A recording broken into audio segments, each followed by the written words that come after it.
नमस्कार, मी रुशाली यादव सारंग। आता आपण बातम्या विस्ताराने पाहणार आहोत। अर्थमंत्री निर्मला सीतारामन आज अंतरिम अर्थसंकल्प सादर करणार आहेत। मोदी सरकारच्या दुसऱ्या टर्ममधील शेवटचा अर्थसंकल्प आहे। अर्थसंकल्पामध्ये सर्वसामान्यांसाठी मोठ्या घोषणा होण्याची शक्यता वर्तवली जाते। देशाच्या अर्थव्यवस्थेचा वेग कायम राखण्याच्या उद्देशाने कृषी आणि उद्योग क्षेत्रांसाठी सवलती दिल्या जाण्याचा अंदाज आहे आणि यासोबतच लघु मध्यम उद्योजकांसाठी वाढीव अनुदानाची घोषणा होण्याची शक्यता आहे। तर निर्यात वाढीसाठी सुद्धा कर सवलत जाहीर केली जाण्याचा अंदाज व्यक्त केला जातोय। आगामी वर्षामध्ये विकासाला चालना देण्यासाठी विविध प्रकल्पांवरील भांडवली खर्चामध्ये वाढ होऊ शकेल असं जाणकारांकडून सांगितलं जात आहे आणि यासह प्रधानमंत्री किसान सन्मान निधीमध्ये वाढ होणार का याकडे लक्ष लागलेलं आहे। दरम्यान अर्थसंकल्पाचे सर्व अपडेट्स आज दिवसभर TV9 मराठीवर तुम्हाला पाहता येतील।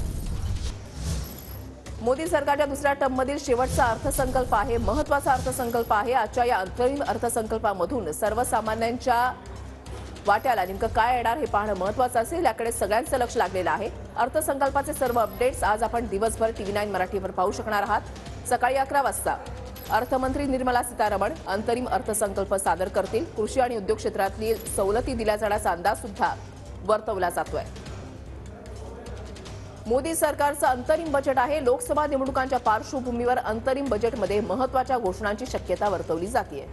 कर रचनेमध्ये बदल होण्याची शक्यता आहे। नोकरदार वर्गाला दिलासा मिळणार का हे पाहणं महत्त्वाचं असेल। रेल्वेसाठी 3 लाख कोटींपेक्षा जास्त निधीची तरतूद होण्याची शक्यताही वर्तवली आहे। मोबाईल पार्ट्सच्या आयात शुल्कामध्ये कपात, मोबाईल स्वस्त होण्याची शक्यता आहे।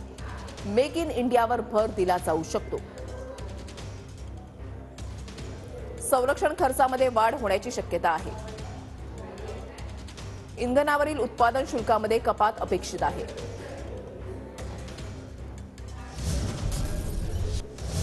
तर मोदी सरकारच्या दुसऱ्या कार्यकाळामधलं हे शेवटचं बजेट आहे। निर्मला सीतारामन अंतरिम अर्थसंकल्प सादर करतील आणि निर्मला सीतारामन यांनी आतापर्यंत 5 वेळा बजेट सादर केलेलं आहे। ही 6वी वेळ आहे त्यांची अंतरिम बजेट त्या सादर करतील। संदीप राजगोळकर आमचे प्रतिनिधी आमच्या सोबत आहेत, अधिक माहिती जाणून घेणार आहोत। संदीप, अंतरिम अर्थसंकल्पाकडून सर्वसामान्यांना मोठ्या अपेक्षा आहेत।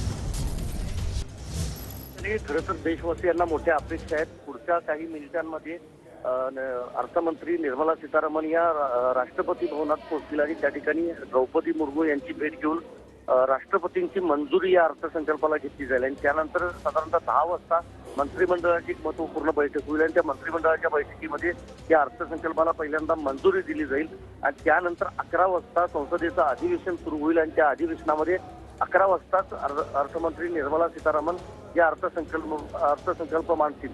आपल्याला माहिती आहे 2024च्या लोकसभा निवडणुका अवघ्या काही दिवसांवर येऊन ठेपलेल्या आहेत आणि जरी हे अंतरिम बजेट असलं तरी देशवासियांना कशा पद्धतीने दिलासा दिला जातो हे बघावं लागेल। काल ज्या वेळा राष्ट्रपतींचं अभिभाषण झालं होतं त्यामधून केंद्र सरकारचं मोठं कौतुक जे आहे ते राष्ट्रपती द्रौपदी मुर्मू यांनी केलेलं होतं। त्यामुळे शेतकरी असतील, व्यापारी असतील, विद्यार्थी, महिला यांच्यासाठी काही वेगळं या अर्थसंकल्पामधून मिळतं का हे आपल्याला काही वेळातच समजू शकणार आहे। पण महत्वाचं येत आहे की निवडणुका डोळ्यासमोर ठेवूनच हा अर्थसंकल्प सादर केला जाईल अशी चर्चा आहे। कारण हे अंतरिम बजेट आहे आणि ज्यावेळेला नवीन सरकार 2024 मध्ये आता स्थापन होईल त्यानंतर पुन्हा नव्यानं बजेट सादर केलं जाईल।